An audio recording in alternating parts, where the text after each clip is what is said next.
Hi guys! Welcome back again to my channel. At kung bago ka pa lang dito ay subscribe mo na yan at pindutin mo na din yung notification bell para lagi kang maging updated sa mga next uploads ko. At kung naghahanap ka nga pala ngayon ng mauutangan online, ay pwede mo i-consider yung mga links na inilagay ko dyan sa may description box sa baba at sa may comment section.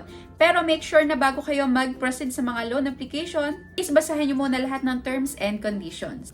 At kung bago ka nga pala dito sa my YouTube channel ko, is pwede ka din sumali sa my GCash giveaway ko worth of 1,000 pesos. Make sure lang na lagi kang updated sa mga videos ko at i-PM mo ako sa may Facebook page ko para maisali na din kita. So kung nababasa nyo na nga sa may title is, tuturuan ko kayo ngayon kung paano mag-apply ng loan dito sa may isa sa pinaka-legit at talagang 101% na maire-recommend ko sa inyo na hindi nangaharas at hindi ka ite-text blast. Lalo na hindi ka ipopost sa my Facebook. At syempre, merong super low interest rate. So itong loan application na to ay ang BillEase. Nagawan ko na to ng review din at pwede nyo panoorin to para sa buong proseso. So kung wala ka pang BillEase ay tamang-tama na subukan mo to dahil isa to sa pinakamaganda talaga na loan application. So, ayun na, simulan na natin. So, syempre, panoorin nyo hanggang dulo para makita nyo din yung buong proseso. Para alam nyo din kung ano yung mga kailangan nyong ihanda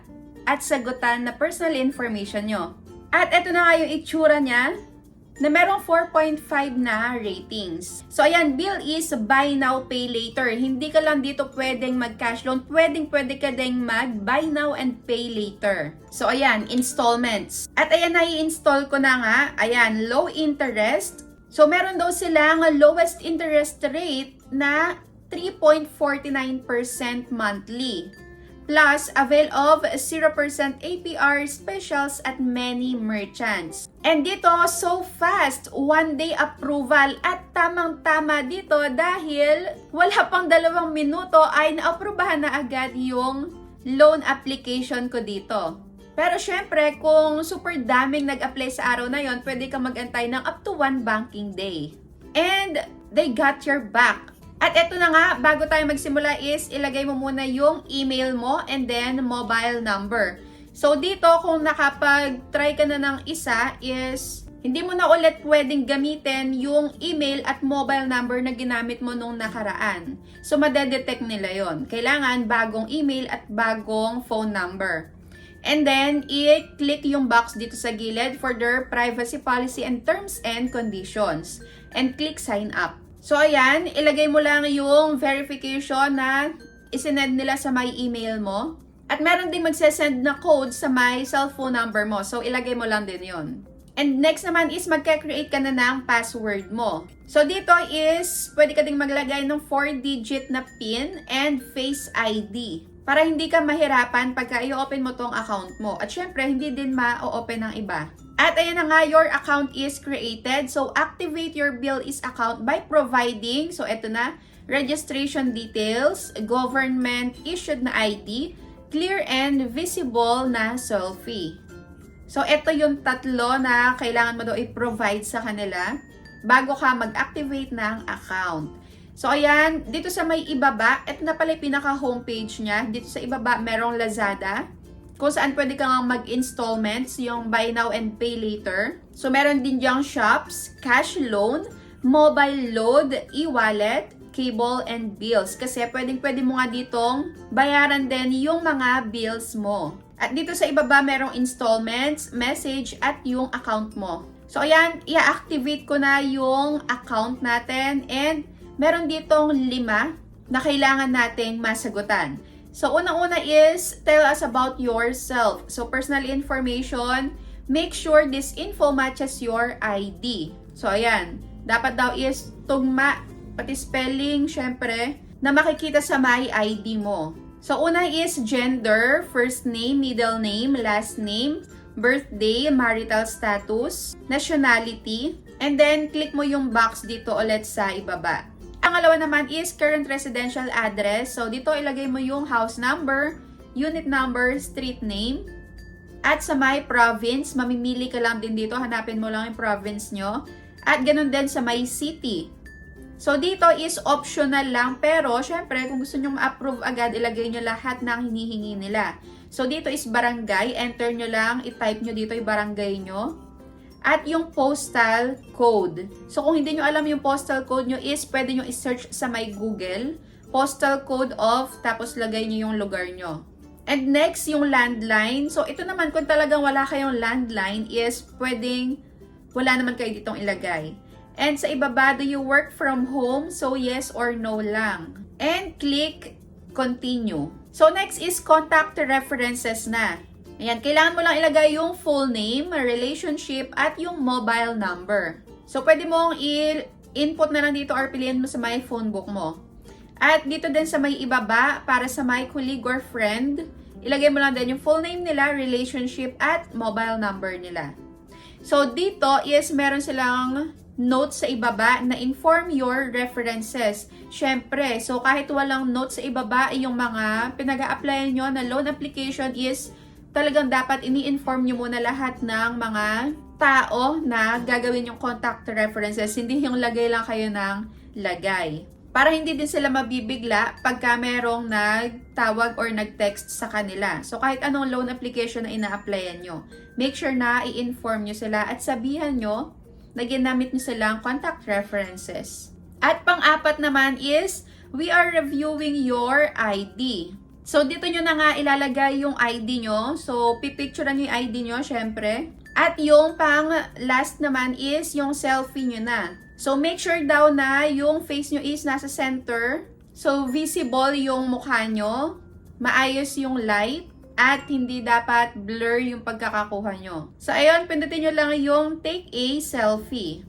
And after nun is, meron ulit ditong countdown.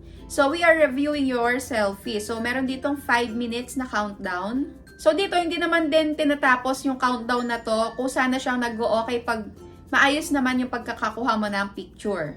Next is tell us about your income na. So, unang-una is employment. So, you are employed in a local company. So, latest payslip ay kailangan daw. Pagka naman remittance, make sure daw na may nare-receive ka regularly. Pwedeng sa relatives mo abroad. So, dito kailangan ng bank statements or a remittance slip. Next naman, pwedeng freelance. Ayan, you earn from an online platform like Upwork, Grab, Online English Teacher, or kahit na anong trabaho nyo bilang freelance. And last naman is business, kung may business ka. Ayan, including online sellers. So, kailangan nyo ng screenshot ng bank nyo. So, katunayan na kayo ay sumasahod. At after nun is, ayan, only a few steps away na lang. So, to finalize your installment plan, please share your proof of income and proof of billing. So, ayan, i-ready nyo na yung proof of income nyo at proof of billing nyo. So, ayun, proceed na. So, dito is, eto yung mga requirements ng proof of billing. Must be within the last 3 months. So, dapat ay mas okay kung latest na proof of billing yung ipepresent nyo. So, kailangan nakikita yung eksaktong address na inilagay nyo din dito kung saan kayo nakatira kanina. Ayan, must match the residential address. Doesn't have to be under your name. So, kagaya nga nasabi ko kanina, okay lang na kung yung nakapangalan is yung nanay, tatay, ate, kuya nyo, okay lang ngayon.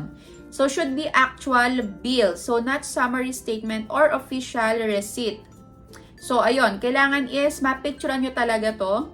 And after nyo picturean to, pagka nag-okay na is proof of income naman. You can add up to 3 documents daw. Yung requirements naman is not older than 1 month. And fully visible, hindi yung naka-crop na. So, depende naman to kanina do sa may proof of income na pinili nyo. Kung bank statement, remittance, payslip, ayun. So, after naman nun is, ayan, we are reviewing your application na. So, sabi dito is, please expect to hear back from us within 1 banking day. So, in case we require clarifications, we will send you an email. So, dito habang naghahantay kayo ng resulta ng application nyo is, pwede nyo basahin yung mga frequently asked questions dito sa may ibaba. So, click nyo lang tong fact sa may ibaba at pwede naman din ilagay nyo na sa may homepage. So, dito kung nakikita nyo yung sa may time is 11:14 ako natapos mag-apply. At dito naman, 11:15 is okay na, na-approve na yung account ko. So, meron sila ditong 2,000 pesos na credit limit for first-time borrower. So, malaki na din to para sa may mga first-time user. So, kung kayo is, baka ito din yung maibigay sa inyong limit. Pero depende din naman kasi kung ano yung type ng trabaho nyo at, ayun nga, yung proof of income nyo. So, ayan, may message sila dito sa may ibaba na your bill is application has been approved. So, you know what this means. Time to go shopping and avail your installment plan now. So, dito kung kayo ay first-time user is hindi pa kayo agad-agad makakapag-avail ng cash loan. Dapat is magamit nyo muna itong limit nyo sa my shops. Ayan, kailangan is ipang shopping nyo muna kung may kailangan kayong gamit or kailangan nyong bilhin. So, pwedeng-pwede nyo gamitin tong limit na ibinigay sa inyo ni BillEase. At para makapag-avail naman kayo ng cash loan is kusa namang lalabas to sa may account nyo. So, pagka napipindot na itong cash loan, that means pwedeng-pwede na kayong mag-loan sa kanila. At syempre, para magamit nyo yung cash loan nyo is make sure na good payer kayo. Kailangan mabayaran nyo na yung inyong installment on or before your due date. So, pwedeng-pwede ka nang mag-shop now sa kanilang online partner merchants. So, dito pag kinlik ko yung installment is eto na ang nakalagay, shop now and pay later. So, ayan, pwedeng-pwede mo nang gamitin ang iyong credit limit. So, click lang tong claim now. So, ganun lang kadaling mag-apply sa my BillEase at sobrang bilis lang din at ang taas ng approval rate din nila ngayon. Kaya kung ako sa inyo is itry nyo na, lalo na at super legit na tong loan application na to. Pero ano-ano nga ba yung ID na kailangan? So yung ID na kailangan dito is passport, driver's license, PRC or professional ID, voter's ID, GSIS, SSS, senior citizen, immigration, UMID, NBI clearance, TIN ID, at Integrated Bar ID. So, better kung yung gagamitin nyo is yung tatlong nasa may itaas na to, yung passport, driver's license, at professional ID. At para naman sa may mga frequently asked questions, so tingnan natin. So, dito may isang question na paano kung hindi ko mabayaran yung utang ko sa may due date? So, ano yung kailangan gawin? So, ang sagot nila dito is pwedeng-pwede nyo daw silang kontakin at pwede nila kayong bigyan ng payment schedule para masolusyonan. So, yung request daw nila is that i-inform muna sila bago yung due date nyo in order to avail daw yung discounted charge. At next question, pwede bang mag-apply agad pagkabayad? So, ang sagot is yes. As long as nabayaran nyo, good payer kayo, wala kayong existing loan sa kanila, is okay na okay kayong mag-reapply. So, next question is gaano katagal ba ang processing time after mong mag-apply sa kanila? So, dito is nakalagay sa kanila within 1 banking day. So, make sure daw na submit nyo yung online application nyo before 6 p.m. Next is yung proof of billing nyo is hindi nakapangalan sa inyo. Pwede ba kayong mag-apply or mag-present ng iba? So, ang sagot nila dito is yes. So, it is okay if the proof of billing is not under your name. So, as long as it is recent and has your home address, it will work. So, kagaya nung sa may, kapag nagbayad kayo ng kuryente, ng tubig, basta andun yung home address nyo is okay na yon. So, next question, kailangan ba ng credit card para makapag-apply? So, dito is no. So, you do not need a credit card to be eligible for our installment plan. So, okay na okay lang kahit wala kayong credit card. So, yun, pagka meron na kayong credit limit is pwede na kayong mag-shopping sa my Lazada. So, next question, ano ba yung mga requirements para makapag-avail ng BillEase installment plan? So, yan, 18 years old and above, kailangan merong stable na source of income, merong proof of billing, at may isang valid ID. So, ano-ano ba yung examples ng proof of billing? So, pwedeng Meralco bill, ayan, credit card, water bill, cable, TV bill, postpaid, at marami pang iba. So, last question, may expire ba ang Lazada wallet ko pag hindi nagamit? So, ang sagot is no. So, Lazada wallet funds do not expire. So, you can use it to buy your Lazada purchases anytime you want.